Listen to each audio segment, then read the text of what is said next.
गायत्री परिवार में आए यहाँ के समस्त भविष्य भारत का जो देखने वाले युवा पीढ़ियों को मेरा नमन। आप लोगों के पूरा भविष्य टिका हुआ है इस देश का। आज से 10 साल पहले जब हम गायत्री परिवार में ये देखा करते थे कि इस स्लम में बच्चों को जाकर पढ़ाया जाता था, तो उस समय से हमारी बड़ी इच्छा थी कि हम आदरणीय चिन्मय पांडे महाराज से मिले, लेकिन उस 10 साल लग गए। उस सौभाग्य प्राप्त हुआ। आपको नमन करते हैं और सौभाग्य है आप ऐसे ही प्रेरणा का स्रोत बने रहे देश के युवाओं के लिए। और इस गायत्री परिवार को लेकर चलने वाले हमारे मनीष भैया, आपका सादर प्रणाम। आपको ऐसे ही और ईश्वर शक्ति दे इन युवाओं को मार्गदर्शन करने के लिए। और शिक्षा के क्षेत्र में हम लोग हैं हमारे निशान भैया, आपका बहुत आभार। और पूरे गायत्री परिवार से जुड़े छोटे से लेके बड़े पदाधिकारियों का, छोटे बच्चे सबका हृदय से नमन करते हैं। देखिए किसी भी समय किसी भी समाज को अगर आगे ले जाना है तो अब हम लोग क्या ही समाज को आगे ले जा सकते हैं। हम लोग जहाँ जाना था चले गए, शिक्षा करना था बन गए, हमें जहाँ जाना था हम चले गए। अब आगे का भविष्य आपके हाथ में है। आप भविष्य को कहाँ लेके जाइएगा ये आपके ऊपर डिपेंड करता है, क्योंकि कहा जाता है कि तलवारों के साए पर इतिहास हमारा बनता है। जिस ओर जवानी चलती है युवा वो शक्ति होती है कि एक बार जोसेफ बेंजामिन ने कहा था कि यदि समाज में क्रांति लानी है तो शासन युवाओं को सौंप दो। जरूरी नहीं कि शासन केवल वहां बैठ कर किया जा सके। आप अपने पास जहाँ देख रहे हैं समाज को सुधारने का प्रयास करेंगे। छोटे छोटे कण से एक बड़ी चीजों का निर्माण होता है। तो युवा जो होती है इकाई होती है समाज की। किसी भी जगह के युवाओं को देख के आप वहाँ का अंदाजा लगा सकते हैं। लेकिन अभी के दौर में युवाओं को डिलेट ज्यादा हो रहे हैं, रास्ते से भटक जा रहे हैं। उन्हें पढ़ने के लिए भेजिए, वो मोबाइल में लग जा रहे हैं, कहीं फोन पे बतियाने लग रहे हैं, लाल पीला हरा करने लग रहे हैं। ये सब करने से कोई फायदा नहीं होने वाला है। मन लगा के पढ़ाई कीजिए। अगर कोई पसंद भी आ गया तो नौकरी लेकर सीधे माता पिता से बात कीजिए। लेकिन बीच में पढ़ाई रोकिएगा तो पढ़ाई नहीं जाएगा, आपका करियर समय सब बर्बाद हो जाएगा। इसलिए सबसे जरूरी चीज होता है समय। समय के पास इतना समय नहीं है कि दोबारा आपको समय दे। इसलिए समय रहते निर्धारित कर लीजिए आपको क्या करना है, वरना समय एक दिन बता देगा कि आपका क्या करना है।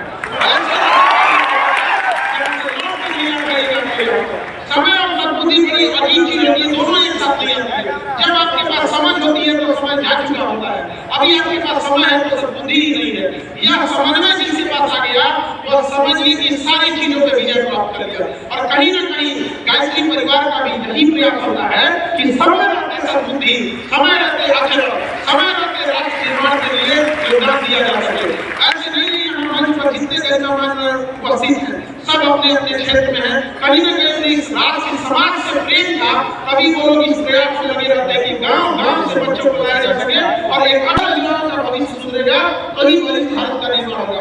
आप सोचिए कितना दुर्भाग्य है इस देश पर कि हमारे यहाँ जैसे हम एक तो कह देते हैं कि पूरी दुनिया में हमारे यहाँ शादी विवाह का एक पवित्र बंधन है, 7 जन्म के साथ होता है और ऐसी कहीं भी परंपराएं नहीं होती। लेकिन इसी समाज के ऊपर एक दहेज का कलंक है ही नहीं है। तो किसको खत्म करना होगा? आप यंग जनरेशन जितनाएंगे और ये कहेंगे कि हमने बहुत संस्कार दिया है, बहुत शिक्षा मिली है, आप विश्वास हुआ है कि हमें चाहे जितना पैसा कमाना पड़े और नौकरी करके बिजनेस करके ईमानदारी से कमा सकते हैं, दहेज वाला भी हमको नहीं चाहिए।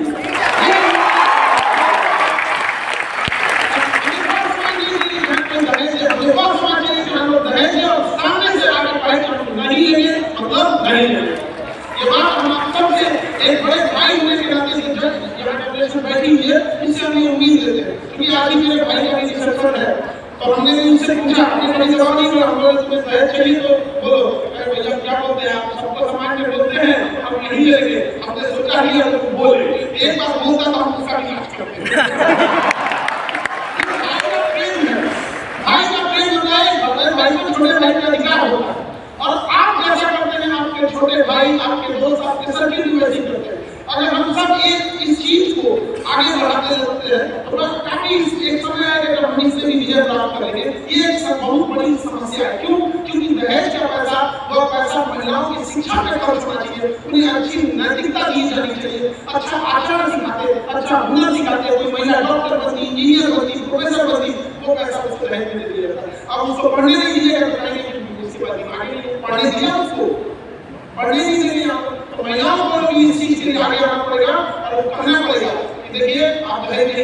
मैं घर को सर्व बनाकर रखूंगी, बात किसी नहीं।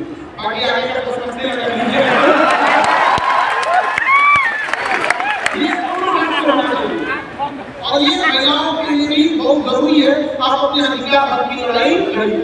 बाकी देखिए इस देश में आपका अपना कर्तव्य बनता है, किसान अपनी जगह पे उगा रहा है और ये अपनी ड्यूटी कर रहे हैं, शिक्षक डॉक्टर सबका अपना अपना योगदान होता है, कोई बात छोटा नहीं होता है। लेकिन हमारे समाज में क्या होता है कि हम बहुत कम तवज्जो उन किसानों को देते हैं जिनका हम 3 टाइम अन्न उगाया हुआ खाते हैं। वो बंजर जमीन से जब वो फसल उगाते हैं और जब किसानों को आत्महत्या जैसे आत्महत्या करने की नौबत आ जाती है तो वो भी बड़ा दुखदायी होता है इस देश के लिए। जबकि देश हमारा किसानों का ही है, गाँव का ही है। जब गाँव सुधरेगा तब ये चीजें आएंगी।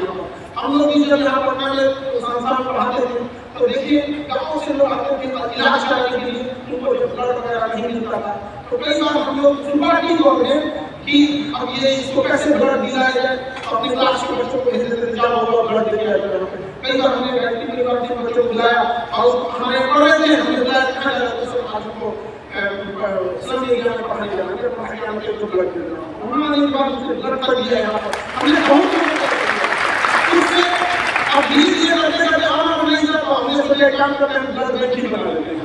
हम बहुत जल्दी ब्लड बैंक हो जाएगा क्योंकि ये खरमास का महीना आने वाला है तो हमारी संस्कृति के अनुसार शायद उसमें कोई बड़ा काम नहीं करते हैं।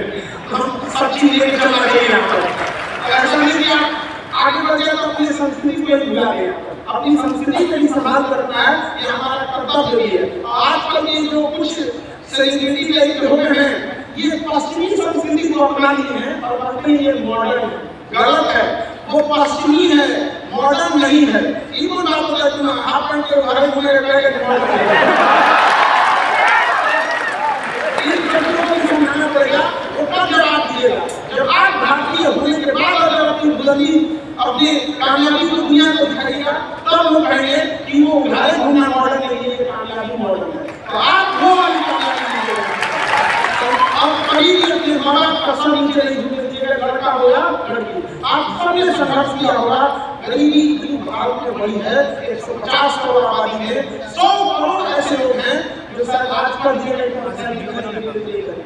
150 करोड़ में 100 करोड़, ये हम लोग को बदलना है। कैसे बदल सकते हैं? एक अच्छी शिक्षा के माध्यम से। कई बार लोग शिक्षा लेने जाते हैं तो उसको लोग कहते हैं व्यापार करो, या व्यापारी व्यापार करेगा, शिक्षित जो पढ़ा लिखा है वो नौकरी करेगा, किसान से जाके अरे खेती करने के लिए। तो ये विडंबना है इस देश की। तो हर पार्ट में आपको मेहनत करने की जरूरत है और सफलता कभी कैसे मिलती थी जब आप मेहनत करते थे और आज भी कैसे मिलेगी जब आप मेहनत करेंगे। तो सबको जीवन में संघर्ष होता है, ऐसा कोई नहीं है जिसके जीवन में संघर्ष नहीं है। अरे वो पत्थर भी जब तक चीनी हथौड़ी का मार नहीं देता है, जब तक मूर्ख का रूप नहीं लेता है तब तक लोग उसके आगे विश्वास नहीं करते हैं।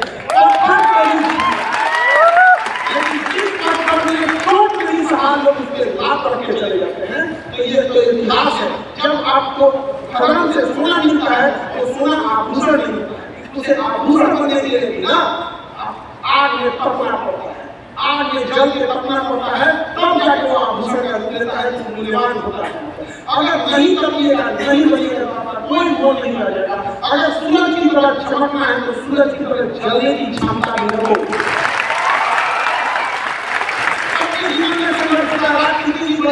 सुबह होने से नहीं रोक सकती। यहाँ तो भगवान को वनवास झेलना पड़ा था, सृष्टि के रचयिता के उंगलियों पे क्या सिखाया नहीं मिला था जब उन्हें वनवास झेलना पड़ा था। मर्यादा पुरुषोत्तम जी जब वनवास जा रहे थे बड़ा अच्छी चीज याद है मुझको, अभी रास्ते में हमने को वही याद आया कि जब वो वनवास जा रहे थे तो बड़ी प्रमुख घटना हुई। रास्ते में आ रहे थे तो नहीं वो पैसे मांगते हैं को और ऐसे आपके सिक्का के हाथ पर सब हाथ रख के घुमा देते हैं। तो वहाँ से प्रचलन था कि जवान भी करने लगे तो अयोध्यावासी बातें नहीं करते थे उससे, सारे अयोध्यावासी हो रहे हमारे प्रभु जा रहे हैं। वो बड़ा अजीब सा मंजर था वो, और सब उनको छोड़ने आए कि हम चलते हैं चलते हैं। जब अयोध्या की सीमा समाप्त होने लगी तो वहाँ से मर्यादा पुरुषोत्तम राम जी लौट पीछे हुए और कहें कि आप सब लोग अब लौट जाए, बच्चे बूढ़े माताएं बहनें पुरुष स्त्री सब लौट जाए, आप लोग यहाँ से लौट जाए। हमारा वनवास का है कि वचन दिया हुआ है, रघुकुल रीत सदा चली आए, प्राण जाए पर वचन न जाए।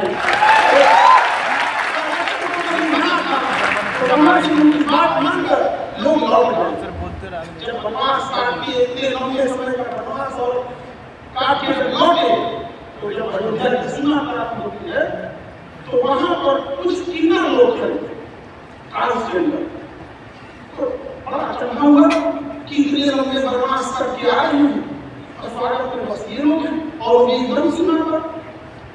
तो अचंभा से पूछा गया कि क्या है, ये ही लोग बस है, स्वागत में तो होना चाहिए। महाराज जी स्वागत के लिए लोग वहां खड़े हैं, आप आगे बिछाए खड़े हैं तरस गई अध्यावासियों की, लेकिन यहाँ ये लोग ये लोग।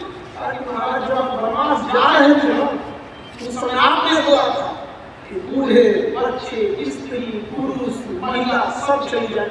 आपने तो इनको बोला ही नहीं कि ये चले जाइए, जब से बदमाश रहे वही खड़े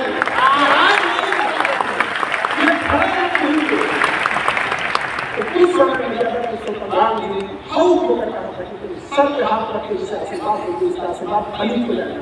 आज भी वो परंपरा है इस देश में। तो भगवान लोगों को परीक्षा देनी पड़ी है, तो हम आपकी इसके चीज मसाला है, तपस्या तो करना ही पड़ेगा यहाँ पर, इससे भागना नहीं है। तो इसलिए नहीं किया। और यहाँ जब आप अच्छा काम कीजिएगा, कभी कभी अच्छा काम कीजिएगा तो 10 लोग लिया उठेंगे। एक बार जरा सोचिएगा, सीता मैया को लोगों ने अपनी परीक्षा बैठा दिया, हम लोग को नहीं हो कहाँ को दिखा दिया, कहाँ लंका में नहीं, अयोध्या में बताइए। ये क्या है, आपको प्रेरणा देता है उनकी लीलाओं को समझना। जब ये समाज को दिखाना था कि आपको भी लोग उंगलियां उठाएंगे तो आपको साहस मिलना चाहिए, आपको देखना होना चाहिए कि जब हमने भी तकलीफ उठाई है तो आप लोगों को भी दिखाना पड़ेगा। लेकिन याद रखिएगा, वो उंगलियां उठाने वाले को आज कोई नहीं पूछता है, लेकिन आज भी सीता मैया सत्य भी लोग रखी तो लोग ऐसे कहाँ खत्म हो जाएंगे पता ही नहीं चलेगा। जब लोग याद रखेंगे तो आपके उस सत्कर्मों को याद करेंगे, आपकी उस भलाइयों को याद करेंगे। आप उस समाज से आते हैं, आपके जहाँ कहा जाता है यूनान नबी से रूमा सब डूब गए जहाँ से, लेकिन मगर है माटी नामो निशा हमारा। कुछ बात है कि हस्ती मिट्टी नहीं हमारी, सदियों रहा है दुश्मन जोड़े जहाँ हमारा। पूरी हमलोग की सभ्यता लुट गई, आज मेसोपोटामिया कहीं रहा नहीं, रोम की वो सभ्यता कहाँ मिल गई, लेकिन आज भी अमर रहा हमारी भारत की वो संस्कृति जो अखंड भारत की होता था। कभी अफगानिस्तान पड़ा गया, कभी म्यांमार पड़ा गया, कभी पाकिस्तान पड़ा गया, कभी बांग्लादेश पड़ा गया। हम बस याद दिलाना चाहते हैं कि जो चीजें तोड़ी जा सकती है उसे वापस जोड़ी जा सकती है, कोई नहीं रोक सकता है। हमें लगता है कि ऐसे हमें अपने राष्ट्र के लिए हमेशा एक होकर खड़ा होना चाहिए। हमारा झुकाव, हमारी लॉयल्टी, हमारा नैतिकता, हमारा सब कुछ समर्पण, न परिवार, न देश, न राज्य, न ही किसी पार्टी, न ही किसी मतभेद, न ही जाति, न ही धर्म। हमारा झुकाव केवल राष्ट्र के प्रति होना चाहिए कि जब बात राष्ट्र की आएगी सब कुछ त्याग दिया जाएगा और पूरे भारत के लोग खड़े होंगे और अपने भारत के लिए एक राष्ट्र के लिए खड़े होंगे। तो आप सब लोगों से यही उम्मीद करेंगे कि आप लोग जहाँ भी ये जिस क्षेत्र में भी है अच्छे से काम कीजिए और एक बात उन गरीब लोगों के लिए सोचिएगा, क्योंकि मुख्य उद्देश्य है गायत्री परिवार का कि चाहे दुश्मन लाख आगे निकल जाए, एक दोस्त पीछे छूटना नहीं चाहिए।